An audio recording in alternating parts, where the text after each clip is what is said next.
Santoral 27 de marzo, San Braulio de Zaragoza. Hacia el penúltimo decenio del siglo VI nace Braulio, quien más tarde habría de ser obispo de Zaragoza y el más ilustre prelado, después de San Isidoro, en la primera mitad del siglo VII de la España visigótica. Aunque ignoramos el nombre de la madre y el del lugar de su nacimiento, ciertos indicios y alusiones de sus cartas parecen apuntar hacia Gerona, en tanto que otros orientan hacia Zaragoza. Nos es conocido, por San Eugenio de Toledo, el de su padre, Gregorio, y por San Ildefonso y el mismo Braulio, el de otro hermano suyo mayor, Juan, que habría de ser su predecesor en la sede zaragozana. El propio Braulio nos habla, además, en la dedicatoria de la vida de San Millán, de otro hermano, Frunimiano, abad de cierto monasterio, y en sus cartas, de dos hermanas, Pomponia, abadesa, y Basila, acogida en la flor de su juventud y temprana viudez al mismo monasterio de Pomponia, superando así, como dice el ya citado San Eugenio, con el brillo de sus méritos el lustre de su linaje.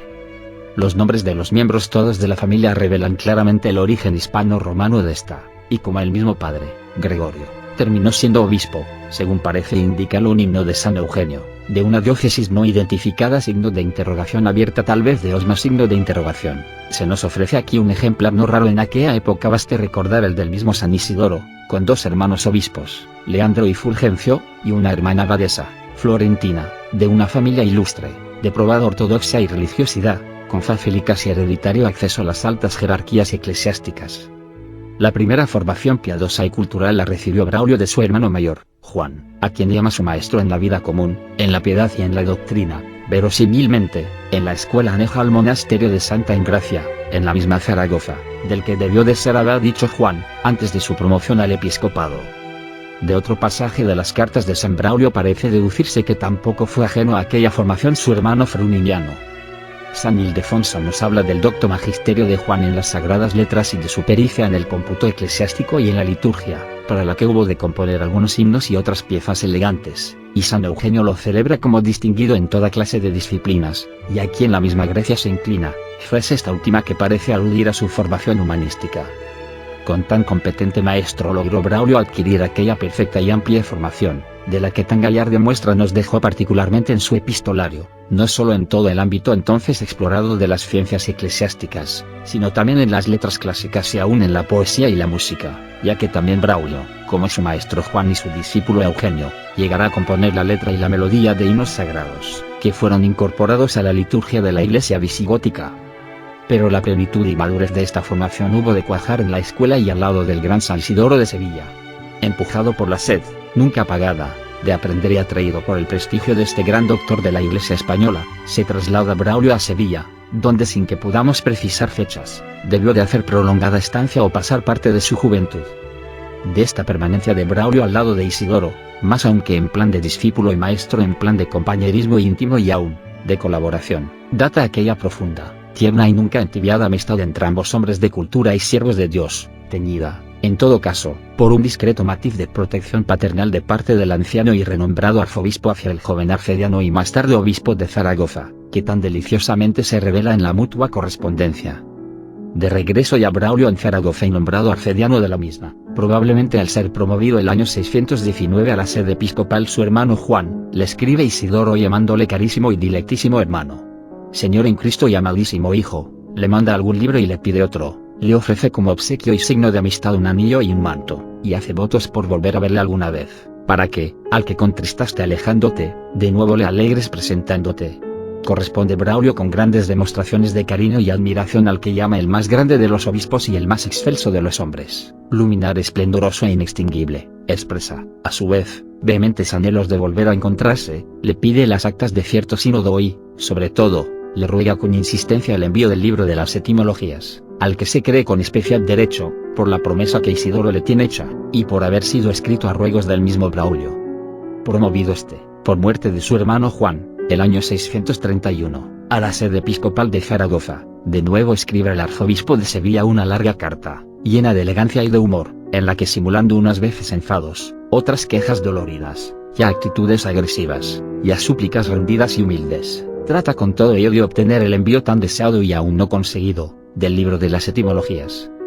Esta vez el insaciable bibliófilo obtiene su ferviente aspiración, puesto que recibe de Isidoro, junto con otros códices, los de las etimologías, aunque no como él los deseaba y había pedido, íntegros, enmendados y bien dispuestos, sino, precisamente, para que llevase a cabo la enmienda, y ello es prueba de concepto que Braulio merecía a Isidoro, que el propio autor, por falta de salud, dice no poder terminar. En toda esta correspondencia entre ambos siervos de Dios se advierte como una puja de mutua estima y de deferencias, de respetos y de confianzas, de caridad y de humildad, de piadosa devoción y de anhelos sobrenaturales, que encanta y edifica.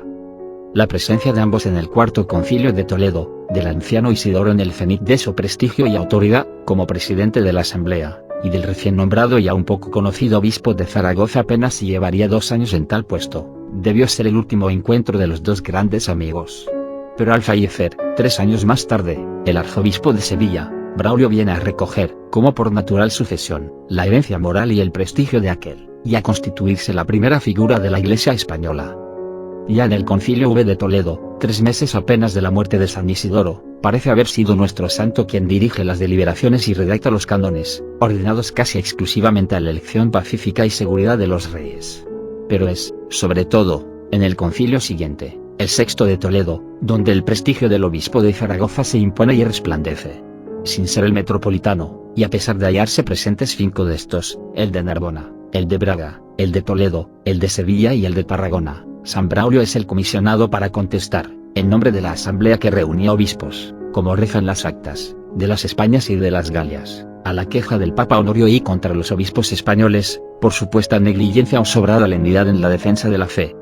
Esta queja del Papa, motivada al parecer por una defectuosa información, tal vez por una interpretación inexacta del Canon VI y del Concilio I de Toledo, en el que se censuraban las conversiones de los judíos obtenidas por la coacción, es rechazado por el portavoz de los obispos, con gran decisión y apostólica libertad, a la vez que con respetuosa y filial veneración al pontífice, e inequívoco reconocimiento del primado de la cátedra romana. Por causas que ignoramos, San Braulio no asistió al Concilio VI de Toledo, que fue presidido por su antiguo discípulo y arcediano, ahora arzobispo de la sede primada, Eugenio, de quien él había hecho un teólogo, un poeta y un santo. Las señaladas posición e influencia preeminentes de San Braulio en la Iglesia visigótica española perdurarán ya hasta su muerte. A él acudirán de todas partes y personalidades las más ilustres en busca de consuelo o de consejo y en demanda de soluciones para sus dudas o cuestiones teológicas, escriturarias, canónicas o litúrgicas. Entre otros, San Eugenio de Toledo, discípulo y arcediano que había sido, como ya hemos dicho, de San Braulio, y a quien que tal vez le preparaba para sucesor suyo, cediera para la sede primada, forzado tan solo por las presiones del rey Chindas V, y San Fructuoso, el legislador del monacato en la España visigótica y promovido más tarde a la sede metropolitana de Braga. Por una frase de San Braulio, respondiendo a se ha querido deducir una relación de parentesco entre ambos. Si ello fuera verdad, tendríamos a San Braulio emparentado con la familia que dio un rey, Sisenando, al trono de Toledo.